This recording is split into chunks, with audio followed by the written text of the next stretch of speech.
Et salut à tous et bienvenue pour cette nouvelle rétro-critique et aujourd'hui on va parler du Petit Dinosaure 6, la légende du Monsorius réalisé par John Lloyd.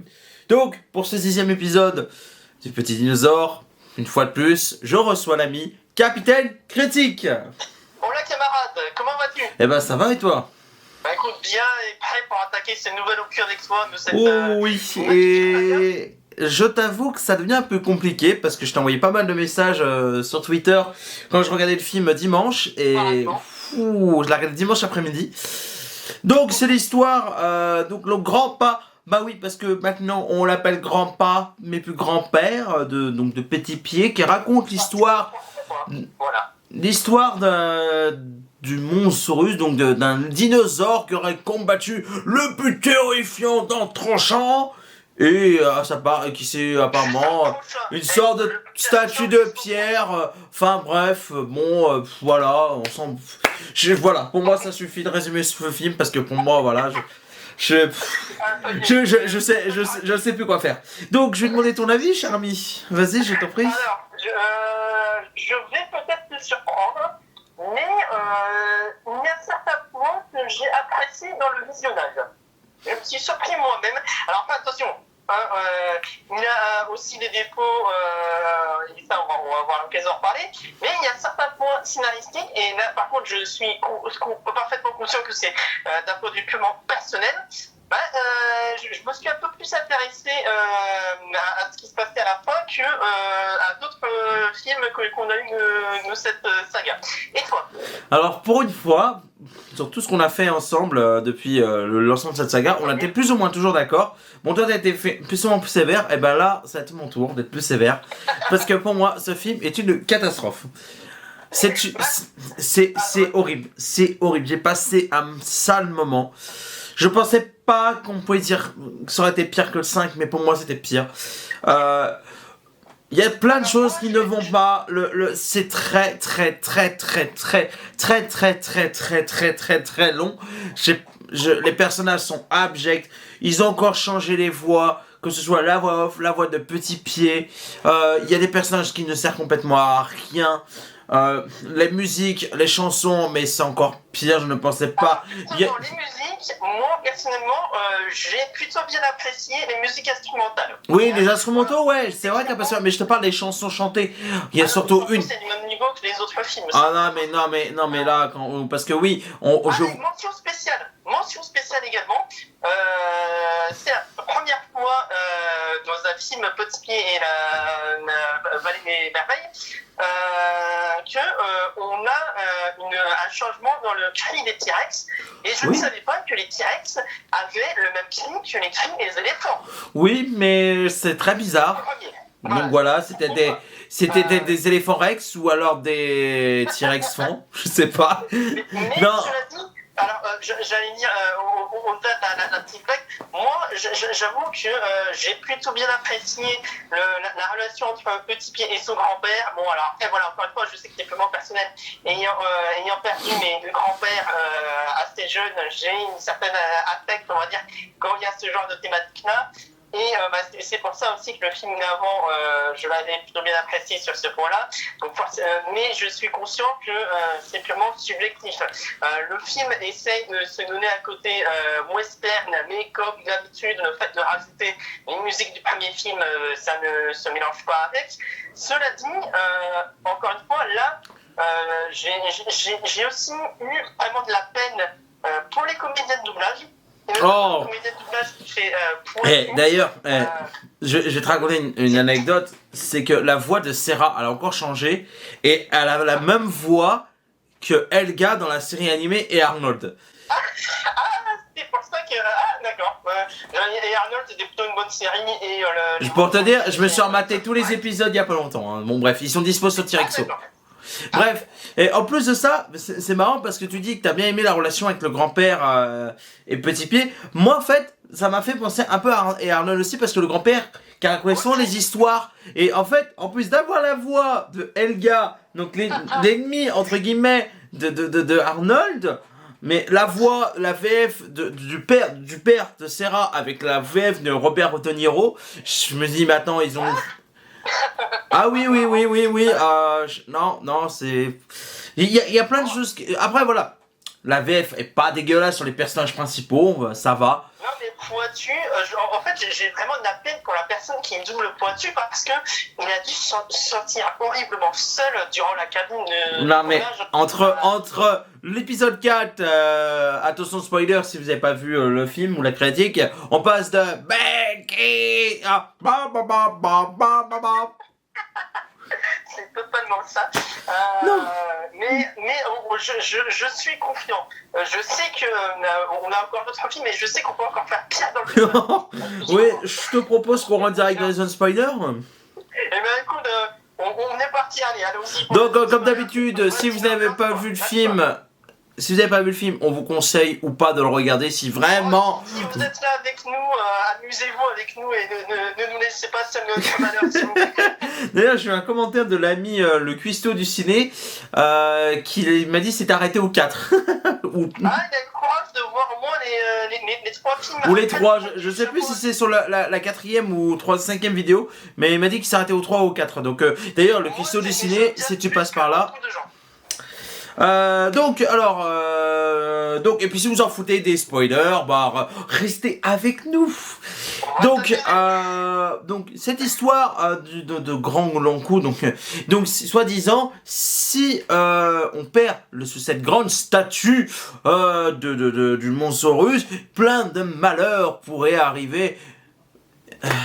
Oui, bien sûr. Non, mais en fait, ce qui m'a fait rire à ce moment-là, c'est que. Mais du coup, c'était quoi les malheurs qu'on a eu avant? Quand tu vois les malheurs qu'il y a dans ce film-là, alors, les malheurs de Sophie, elle s'en prenait bien plus que. Voilà, fallait que je la fasse.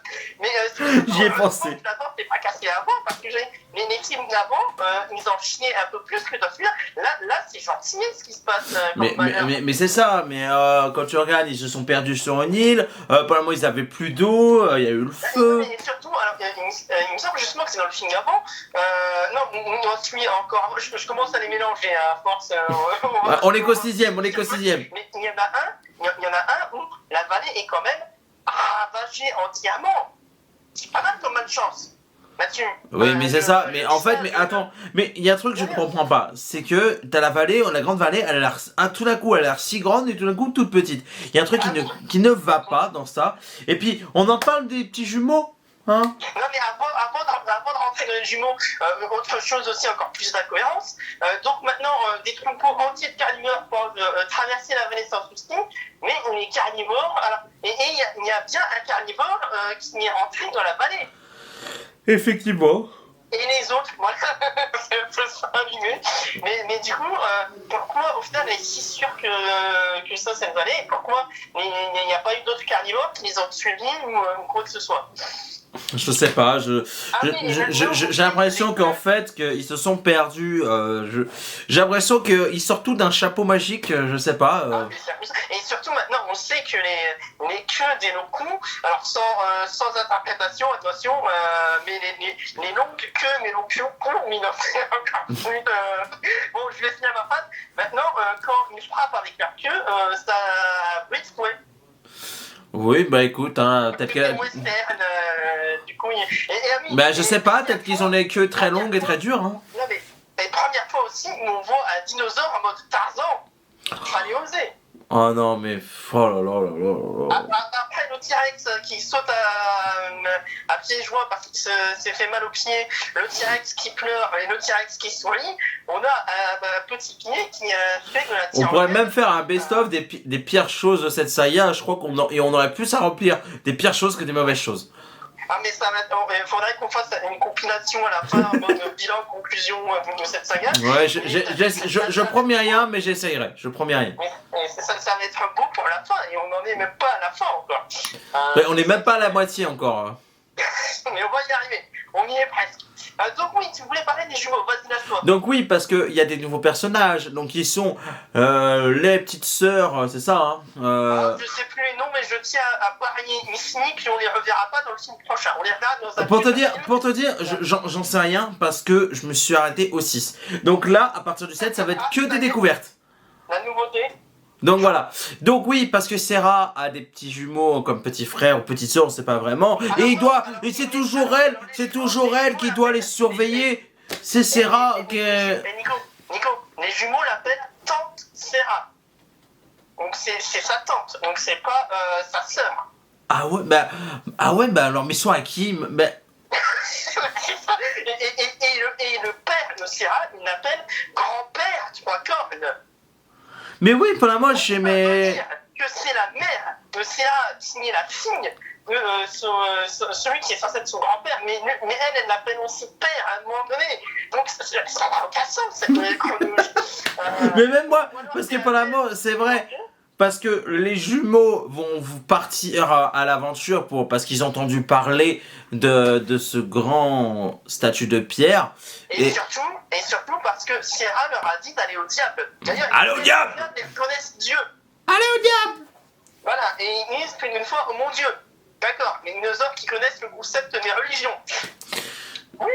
Non, franchement, je te dis honnêtement, cher ami, j'ai même pas envie de m'étendre plus parce que c'est un film où je m'en fous, je m'en foutais de ce qui se passait. C'était un ennui, ça me fait mal de dire que voilà, nous avons un chef-d'œuvre comme le premier. Ils ont essayé de faire des choses avec le 4 qui était plutôt sympathique. Mais là, j'ai l'impression... On peut lui accorder aussi un point, que tu me l'as dit avant qu'on lance la vidéo. Le film est sorti en 1998. Oui, voilà, c'était pendant l'année où la France était champion du monde, mais je pense pas que ceux qui ont fait ce film étaient champions du monde. Voilà, donc pendant quelques secondes, on s'est rapporté à une ancienne époque où on ne portait pas de masque et où on pouvait chanter on est champion du monde et il n'y avait pas de soucis. Et j'avais 6 ans, j'étais jeune. Et c'est déjà pas mal. Voilà, bon écoute, est-ce que tu as quelque chose à ajouter dans la zone spoiler? C'est tout pour moi pour le moment. Eh ben écoute, on sort de la zone spoiler. Du coup, alors, pour conclure, cher ami, donc du coup, conclusion, ta note et puis un résumé final sur ce film. Alors, ma note, ça sera éléphant sur 20. Ah, comme la critique précédente, j'ai dit maintenant ça sera des mots qui n'auront ni queue ni tête. Avant c'était cartes kiwi sur 20, là ce sera éléphant sur 20. Sinon, un peu plus sérieusement, je le mettrai quand même malgré tout à 4 sur 10. Encore une fois, parce que j'ai un certain affect, on va dire, avec les thématiques que le film a abordées. Donc, j'étais un peu plus gentil avec lui, je le reconnais. Et toi? Bah écoute, pour moi ce film est une catastrophe, hein. Franchement, c'était un enfer, je me suis ennuyé, je me dis c'est quand que ça termine, allez, vite, c'est long, j'en pouvais plus, c'était une horreur, Et dire que juste quelques heures avant, je me suis tapé la course aux jouets pour en parler avec l'ami Jules Melon, alors 2 films catastrophiques, C'était un dimanche très très dur, j'aurais préféré être joué au billes ou compter mes cheveux, je sais pas. Et du coup, alors la note? Ah, pour moi, c'est un 3 sur 10, hein, je suis désolé. Ça va, ça reste gentil. J'aurais cru que tu aurais dit à 2 ou à 1. Je sais plus combien j'ai mis au précédent, je crois que j'avais mis 4, je crois. On s'y perd un peu maintenant. Donc voilà, pour moi voilà, c'est le pire. Je l'ai vu qu'une fois, donc c'est la deuxième fois que je le vois, parce que je l'avais loué à mon vidéoclub gamin.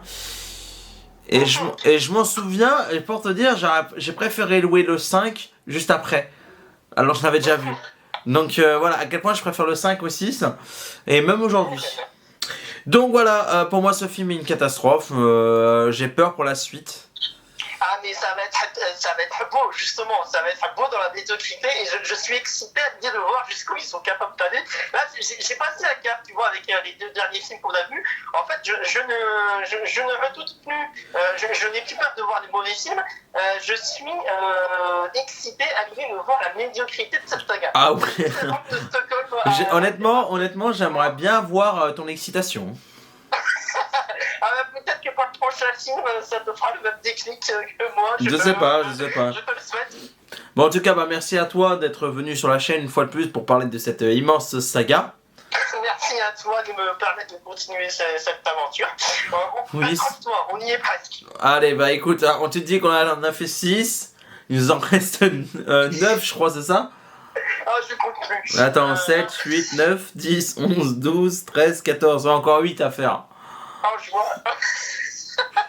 Bon, en tout cas, merci d'avoir regardé cette vidéo. N'hésitez pas à donner votre avis, comme d'habitude, que vous ayez aimé le film ou non, que vous soyez d'accord avec nous ou non. Écoutez, bonne chance à vous, j'ai envie de dire. On vous fait des gros bisous. À la prochaine pour d'autres vidéos. Ciao.